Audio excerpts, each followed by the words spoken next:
राग आला ना की मी याचं क्रेडिट कार्ड घेते आणि मस्त शॉपिंग करते. मग पुढच्या वेळी तू माझ्याशी भांडणच नाही करत. मी काय म्हणतोय, तुमचा राग आता गेलाय का राहिलाय? गेला आता, पण थोडाफार आहे. का रे? नाही, 50 रुपयाचा आहे का? म्हणजे नाही काय ना, म्हणजे 50 रुपयाचे फुगे राहिलेत. एकदमच घेऊन टाका. रागात घेऊन टाका असं मला म्हणायचं. काय ना, म्हणजे राग पण संपेल. ए मम्मा, घे ना. तसं पण आपण डॅडासाठी काहीच घेतलं नाहीये. घे ना बलून. 50 रुपयाला?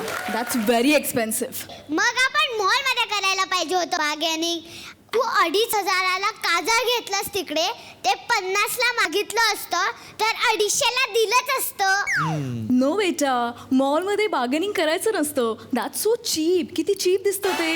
मग रस्त्यावर करायचं. वा वा वा. ओ भाई, आपण हे फुगे मॉल मध्येच विकायला पाहिजे. ए, 10 रुपयाला देणार असशील तर दे रे बाबा सगळे.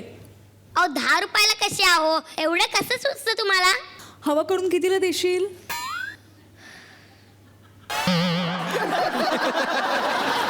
1 रुपयाला 1. अरे मग 10 रुपयाला एक का विकतोयस? अहो हवा भरतो नाही सर्वांमध्ये मी. ए पण एअर तर फ्री आहे ना, त्याचे कसले पैसे? अरे यार, ह्या सर्वांचं घर पण हवेवरच चालतं. 10ला देणार असशील तर दे सगळे. मम्मा, एवढे स्वस्त घ्यायचे का आपण फुगे? काय ग, आजकाल तुझी टंग ना फार चुरू बोलू लागली. तुझे ट्युटोरियल सुरू होते ना, त्याचा रिझल्ट काय लागला? हो, लागले ना. Show हे me. बघ. हे बघ पेपर. ओ माय गॉड, बिंदू बेटा तुला 0 मार्क्स पडलेत. हो, तूच तर नेहमी म्हणते 0 फिगर मेंटेन करायची. मग मी पण केली 0 फिगर मेंटेन. खरंच की 0 मार्क्स. काय रे, 0 marks. तुला फार हसू यायला लागलंय? माझ्या पोरीला 0 मार्क्स पडले म्हणून एवढा हसतोयस? हा, एवढंच असेल ना तर तिच्या प्रश्नपत्रिकेतल्या प्रश्नांची उत्तरं तू देऊन दाखव. ठीक आहे, प्रयत्न करतो. पण बरोबर असेल ना तर एक फुगा विकत घ्यायचा. आणि हा, एक अट मात्र, आधी तिला विचारायचं मग मला विचारायचं. विचार मम्मा. तसं पण मी बरोबरच लिहिले. यांनी 0 मार्क्स का दिले ना? चल, पहिल्या प्रश्नाचं उत्तर सांग. महाराष्ट्राचे होम मिनिस्टर कोण? आदेश बांदेकर. हो, मिस्टर. एवढा हसतोस ना, मग तू सांग बरोबर उत्तर. आपल्या राज्याचे होम मिनिस्टर आणि चीफ मिनिस्टर आहेत देवेंद्र फडणवीस सर. वा वा. बरं ठीक आहे, पुढचा प्रश्न. स्वराज्य हा माझा जन्मसिद्ध हक्क आहे आणि तो मी मिळवणारच, असं कोण म्हणालं? सुबोध भावे. सुख लोकमान्य बाळ गंगाधर टिळक ह्यांनी म्हणलेलं स्वराज्य हा माझा जन्मसिद्ध हक्क आहे आणि तो मी मिळवणारच. बरं ठीक आहे, ग्रहण कधी लागतं सांग. लागतं नाही, लागायचं रात्री 10:30 वाजता. आता त्याच्या जागी रात्री हे लागतो. सुख सूर्य आणि पृथ्वी मध्ये चंद्र आला की त्याच्या सावलीत ग्रहण लागते. वा, वा. हा, चला माझे उत्तर बरोबर होती. वाटलं तर गुगल वगैरे करून बघा.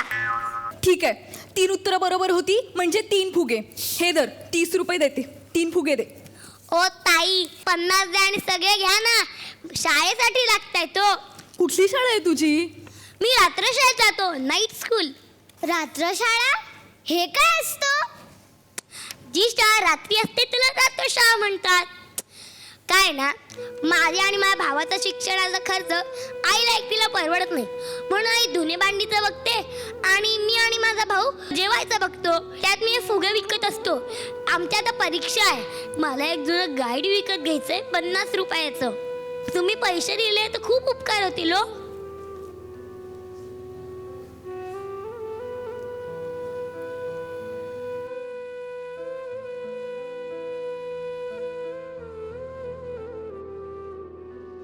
₹100. थँक्यू ताई, पण माझ्याकडे परत द्यायला 50 नाही आहेत. असू दे. थँक्यू. ए विक्या, इकडे ये.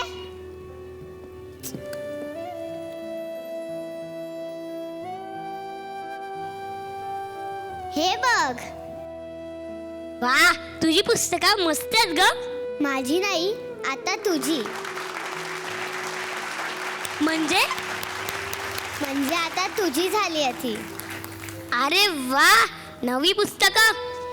हा, नव्या पुस्तकाचा वास एक नंबर येतो. आता तर आपण कलेक्टरच. एक मिनिट विक्या, इकडे. तुला कलेक्टर व्हायचंय? हो. मग उद्यापासून फुगे नाहीत हा विकायचे? फुगे नाही विकायचे, शाळेचा खर्च कसं करणार? मी करणार. म्हणजे तू आता उद्यापासून हिच्या सोबत शाळेत जाणार. काय सांगता? मग मी माझ्या भावाला पण बोलू? हो चालेल.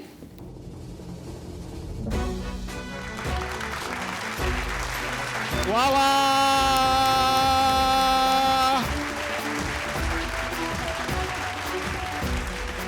मस्त होता तुमचा विषय.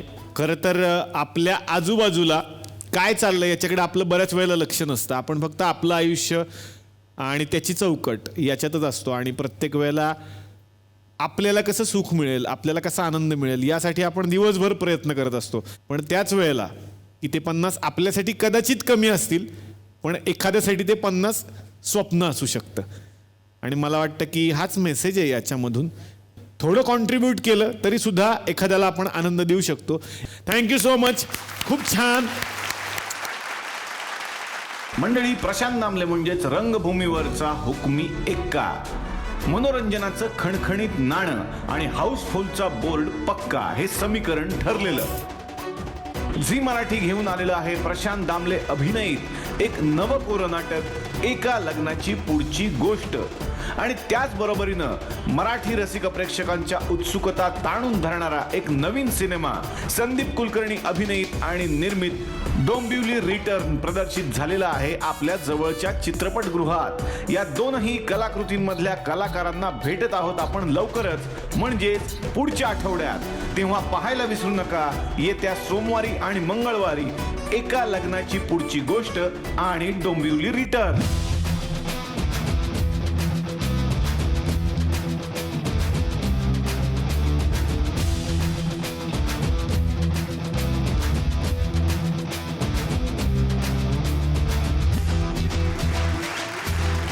तर मंडळी, खूप छान वाटतं की अशी ही आशिकीच्या निमित्तानं हे सगळे कलाकार या मंचावरती आलेले आहेत. पाहुणे थुकरटवाडीमध्ये आल्यानंतर मुक्काम तर झालाच पाहिजे. तेव्हा या सगळ्या पाहुण्यांच्या बरोबरीनंच आपण भेटणार आहोत उद्याच्या भागात याच कार्यक्रमात, ज्याचं नाव आहे चला हवा येऊ द्या होऊ दे व्हायरल.